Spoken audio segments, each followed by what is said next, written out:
फसलों में नाइट्रोजन को देने के लिए हम यूरिया का प्रयोग करते हैं। क्या आप जानते हैं कि यूरिया के प्रयोग से कुछ दशाओं में, कुछ सिचुएशंस में अमोनिया गैस बन जाती है। तो जो हम यूरिया डालते हैं उसका अधिकांश भाग अमोनिया गैस बन के वातावरण में चला जाता है और पौधे को फिर उतनी यूरिया नहीं मिल पाती, जिससे हमारे पैसे का नुकसान होता है।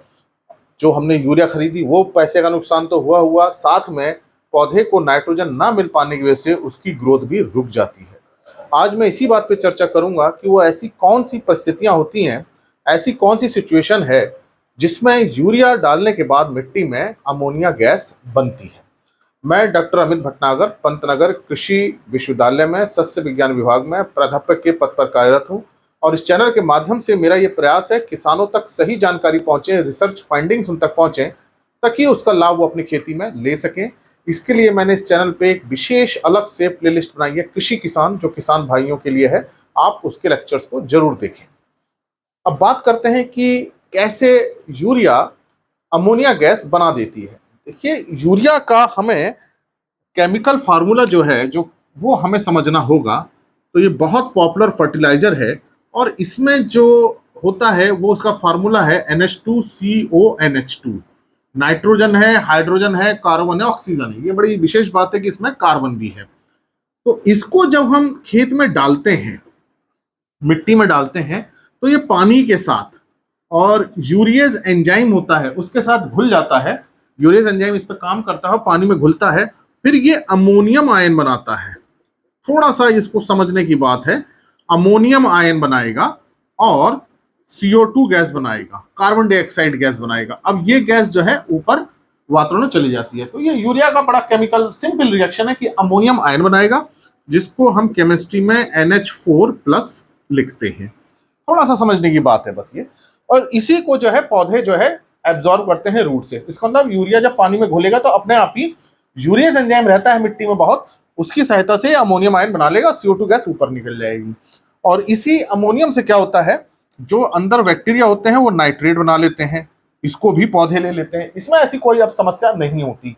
अमोनियम को भी पौधे ले रहे हैं और नाइट्रेट को भी ले रहे हैं। समस्या क्या होती है, अगर आपकी मिट्टी की पीएच ज्यादा है, पीएच ज्यादा है मिट्टी की, मतलब पीएच जो है 7.5 से ज्यादा हो रही है। इस बात को ध्यान रखें, 7.5 से ज्यादा है, ये मोर देन का साइन होता है, 7.5 से ज्यादा है। तो ऐसी स्थिति में क्या होगा, और पानी इसे मिल जाए, पानी भी ज्यादा हो, ज्यादा पानी मिल जाए और तापमान भी अधिक हो, अधिक तापमान, तो इसमें हमने देखा 3 चीजें अगर मिल गई, आपकी मिट्टी में पीएच ज्यादा हो गई, नंबर 1, नंबर 2 नमी भी अच्छी खासी है, नंबर 3 तापमान भी अधिक हो रहा है।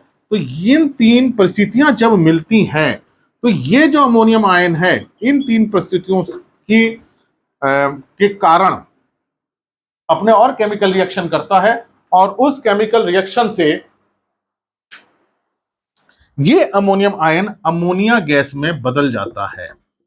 और खास तौर से जब ये मिट्टी के ऊपर पड़ा हो और ये अमोनिया गैस ऊपर निकल जाती है।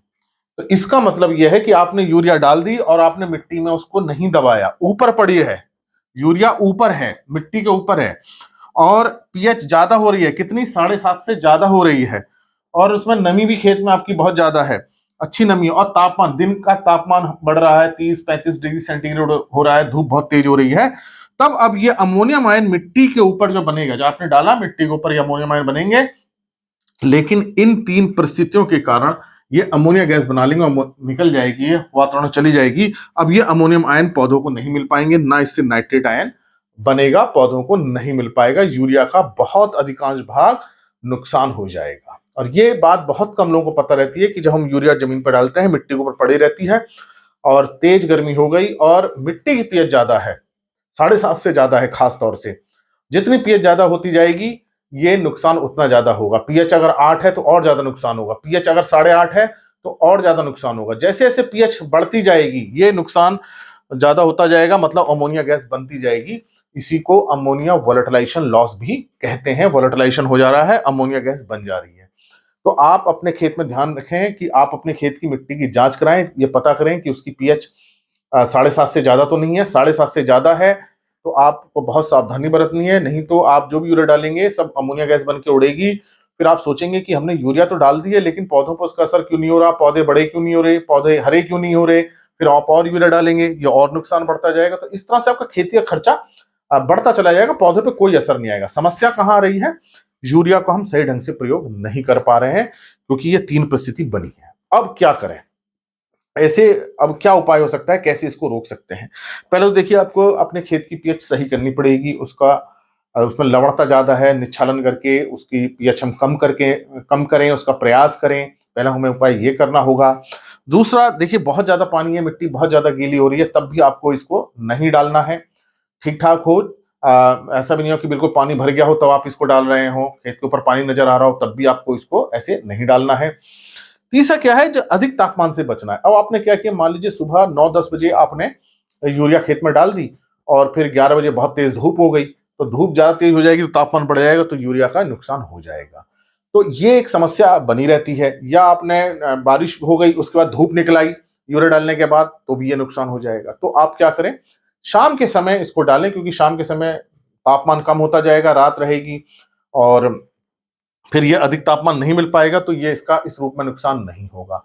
तो कोशिश तो हमें ये करनी चाहिए कि जब हम यूरिया डालें तो उसे मिट्टी में दबा दें, चाहे हम अर्थिंग कर दें, मिट्टी चढ़ा दें। अगर जैसे मक्का है, गन्ना है, इसमें तो हम अर्थिंग कर सकते हैं, लेकिन कुछ फसलों में हम मिट्टी नहीं चढ़ा सकते, अर्थिंग नहीं कर सकते। तो जहां तक संभव हो, जिन फसलों में आप मिट्टी चढ़ा सकते हैं तो वहां यूरिया डाल के मिट्टी चढ़ा देनी चाहिए। अगर संभव नहीं हो पाता है तो ये आप शाम के समय डालें, और बहुत सारी यूरिया एक बार में ना डालें, उसको 2-3 भाग कर लें, और एक एक हफ्ते के अंतर पर, 8-10 दिन के अंतर पर डालें, तो ये नुकसान कम होगा। मिट्टी की पीएच को सुधारें, निश्चित रूप से ये नुकसान कम होने लगेगा।